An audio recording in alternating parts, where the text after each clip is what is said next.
জানিয়ে দিব বাংলাদেশের সর্বশেষ আপডেট সংবাদ। শুরুতেই সংবাদ শিরোনাম।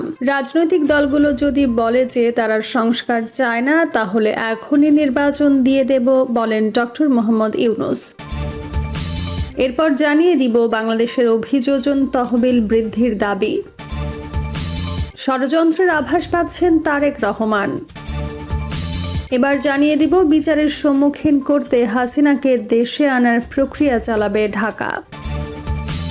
আরও জানিয়ে দেব ক্ষমতায় বসে দুর্নীতি, হত্যাকাণ্ড সহ 16 মামলায় দায়মুক্ত হন শেখ হাসিনা। সবশেষ জানিয়ে দেব ঐক্যের আহ্বান জানিয়ে মধ্যরাতে হাসনাত আবদুল্লাহর স্ট্যাটাস। শুনছিলেন সংবাদ শিরোনাম, এবার শুনবেন বিস্তারিত সংবাদ।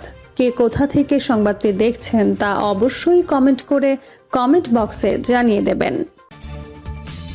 অন্তর্বর্তী সরকারের প্রধান উপদেষ্টা অধ্যাপক ডক্টর মোহাম্মদ ইউনূস বলেছেন, সরকারের সংস্কারের ধরন ও পরিধি নির্ধারণ করবে রাজনৈতিক দলগুলো এবং তাদের ঐক্যমত্যের ভিত্তিতেই সিদ্ধান্ত হবে যে নির্বাচন কত দ্রুত হবে। সম্প্রতি বেসরকারি গণমাধ্যমে ডেইলি স্টারের সম্পাদক মাহফুজ আনামকে দেওয়া এক বিশেষ সাক্ষাৎকারে ডক্টর মোহাম্মদ ইউনূস জানান, সংস্কার এবং নির্বাচন সম্পূর্ণই রাজনৈতিক দলগুলোর মধ্যে ঐক্যমত্যের বিষয়।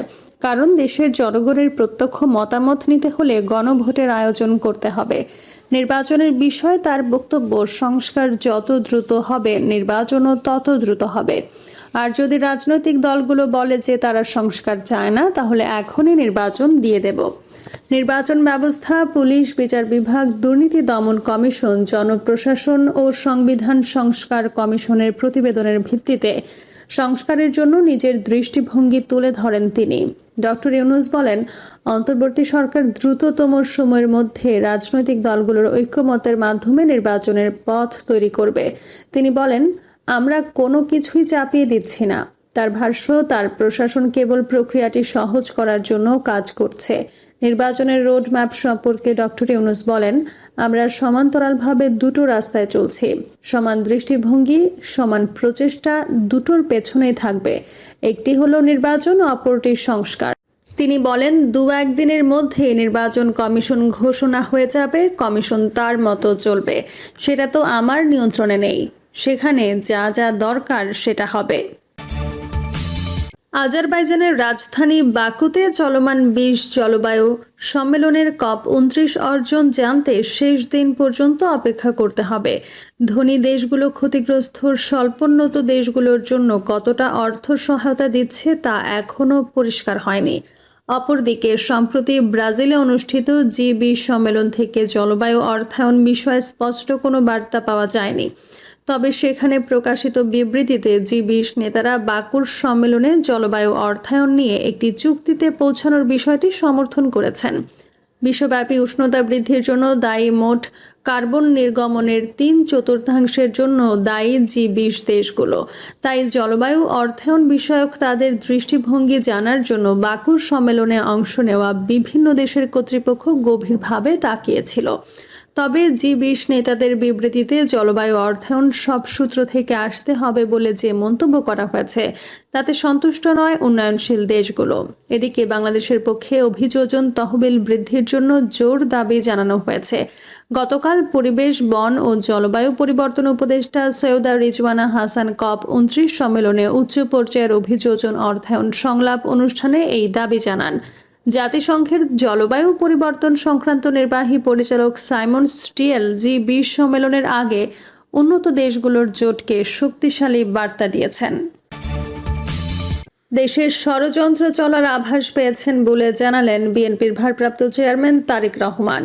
আজ মঙ্গলবার বিকেলে রাজধানীর ডিপ্লোমা ইঞ্জিনিয়ার্স ইনস্টিটিউশন মিলনায়তনে আয়োজিত রাষ্ট্র কাঠামো মেরামতের 31 দফা ও জনসম্পৃক্তি শীর্ষক দিনব্যাপী কর্মশালায় ভার্চুয়ালি যুক্ত হয়ে দেওয়া বক্তব্যে একথা বলেন তিনি। নেতাকর্মীদের সতর্ক থাকার আহ্বান জানিয়ে বিএনপির ভারপ্রাপ্ত চেয়ারম্যান বলেন, আমরা প্রায় বলি ষড়যন্ত্র থেমে যায়নি। আপনারা নিশ্চয়ই গত কয়েক দিনের পত্রপত্রিকার খবর থেকে বুঝতে পারছেন কোথাও কিছু একটা ষড়যন্ত্র চলছে। কাজেই জনগণকে সচেতন করতে হবে, জনগণকে পাশে রাখতে হবে, জনগণের পাশে থাকতে হবে। তারেক রহমান বলেন, গণতান্ত্রিক সভ্য দেশে ভোটের মাধ্যমে জবাবদিহি তৈরি হয়। তারেক রহমান বলেন, গণতান্ত্রিক সভ্য দেশে ভোটের মাধ্যমে জবাবদিহি তৈরি হয়। এই ভোটের অধিকার আদায়ের জন্য অসংখ্য নেতাকর্মী গুম ও খুন হয়েছেন। জনগণকে সঙ্গে নিয়ে যে কোনো মূল্যে জনগণের ভোটের অধিকার প্রতিষ্ঠিত করতে হবে। তিনি বলেন, বাংলাদেশে আগামী দিনে নিরপেক্ষ নির্বাচন হলে আমরা যদি দলকে ঐক্যবদ্ধ রাখতে পারি, যদি জনগণের চাওয়া অনুযায়ী চলতে পারি, ইনশাল্লাহ আগামী দিনে বিএনপি সরকার গঠন করবে। অর্থাৎ আগামী দিন পর্যন্ত একেবারে গ্রাম থেকে কেন্দ্র পর্যন্ত জনগণের চাওয়ায় যদি চলতে পারি, তাহলে এটা সম্ভব। প্রধান উপদেষ্টা অধ্যাপক মোহাম্মদ ইউনুস ভারতীয় দৈনিক দ্য হিন্দুকে বলেছেন, বাংলাদেশের ক্ষমতাচ্যুত প্রধানমন্ত্রী শেখ হাসিনাকে ভারত থেকে দেশে ফিরিয়ে আনার প্রক্রিয়া চালাবে সরকার। তবে তিনি বলেন, শেখ হাসিনার দল আওয়ামী লীগের নির্বাচনে প্রতিদ্বন্দ্বিতা করার বিষয়ে তার কোনো আপত্তি নেই। ঢাকায় তার বাসভবনে দ্য হিন্দুর সঙ্গে একান্ত সাক্ষাৎকারে ডক্টর ইউনুস ভারতের সঙ্গে সম্পর্ক এবং সংস্কার পরিকল্পনার বিষয়ে তার দৃষ্টিভঙ্গি তুলে ধরেন। দ্য হিন্দুর অনলাইন সংস্করণে গত সোমবার তার সাক্ষাৎকারটি প্রকাশিত হয়েছে। অধ্যাপক ইউনুস তার সরকার গঠনের 100 দিনের কার্যক্রমের পক্ষে অবস্থান নেন এবং কট্টর পন্থার উত্থান, দেশের হিন্দু ও অন্য সংখ্যালঘুদের নিরাপত্তা সংক্রান্ত প্রতিবেদনকে প্রোপাগান্ডা বলে অভিহিত করেন। যদিও এ ধরনের প্রতিবেদনের জেরে তার সরকার ভারত ও মার্কিন প্রেসিডেন্ট প্রার্থী ডোনাল্ড ট্রাম্পের তীব্র সমালোচনার মুখে পড়ে। খবর বাসসের। পতিত স্বৈরাচার শেখ হাসিনার বিরুদ্ধে দুর্নীতি, হত্যা, চাঁদাবাজি সহ 16টি মামলা হয়েছিল। 2001 থেকে 2007 সালের মধ্যে এসব মামলায় শেখ হাসিনাকে আসামি করা হয়। তদন্তে অভিযোগের সত্যতা পেয়ে কয়েকটি মামলা তাকে অভিযুক্ত করা হয়, তবে কোনো মামলায় তার বিচার হয়নি। 2008 সালের 9ম জাতীয় সংসদ নির্বাচনে ক্ষমতায় এসে আওয়ামী লীগ সরকার গঠন করে। এতে দ্বিতীয়বার প্রধানমন্ত্রী হয়ে এসব মামলায় দায়মুক্ত হন শেখ হাসিনা। এসব বিষয়ে ঢাকা মহানগর দায়রা জজ আদালতের পাবলিক প্রসিকিউটর ওমর ফারুকী কালের কণ্ঠকে বলেন, একই দুর্নীতির অভিযোগে সাবেক প্রধানমন্ত্রী খালেদা জিয়া ও শেখ হাসিনার বিরুদ্ধে মামলা হয়েছিল। কিন্তু শেখ হাসিনা ক্ষমতায় গিয়ে নিজের অংশের মামলা একপাক্ষিকভাবে নিষ্পত্তি করলেও খালেদা জিয়ার মামলা প্রত্যাহার হয়নি। এটি ক্ষমতার অপব্যবহার এবং বিচার প্রক্রিয়াকে নিজ স্বার্থে ব্যবহার করার একটি জ্বলন্ত উদাহরণ। সাক্ষ্য গ্রহণের মাধ্যমে স্বাভাবিক বিচার প্রক্রিয়ার মধ্য দিয়ে শেখ হাসিনার এসব মামলা নিষ্পত্তি হওয়া উচিত ছিল।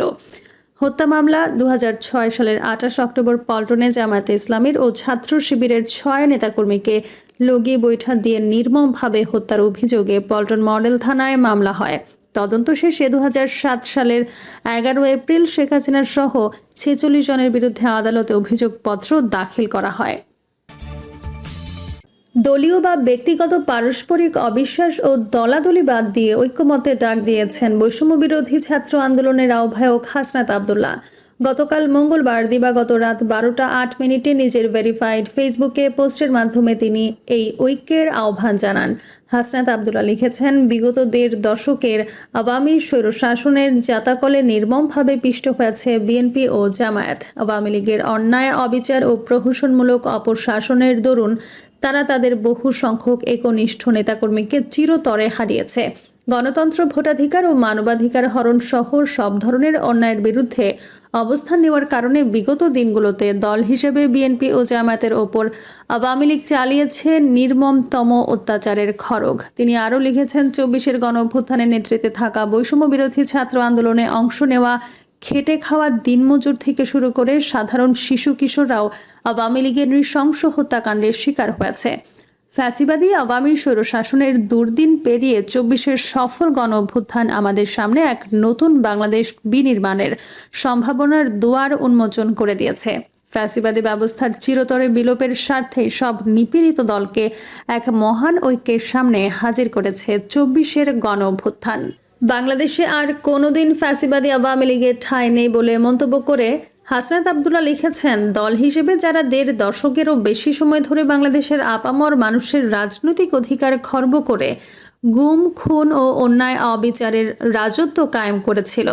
সেই আওয়ামী লীগের আগামীর ফ্যাসিবাদ মুক্ত বাংলাদেশের রাজনৈতিক দল হিসেবে কার্যক্রম পরিচালনার বিন্দুমাত্র সুযোগ অবশিষ্ট নেই। দলটিকে অপশাসনের পেছনে যারা পৃষ্ঠপোষকতা করেছে তাদের বিচারের দাবি এখন বাংলাদেশের তামাম জনগণের মুখে মুখে, অন্তরে অন্তরে।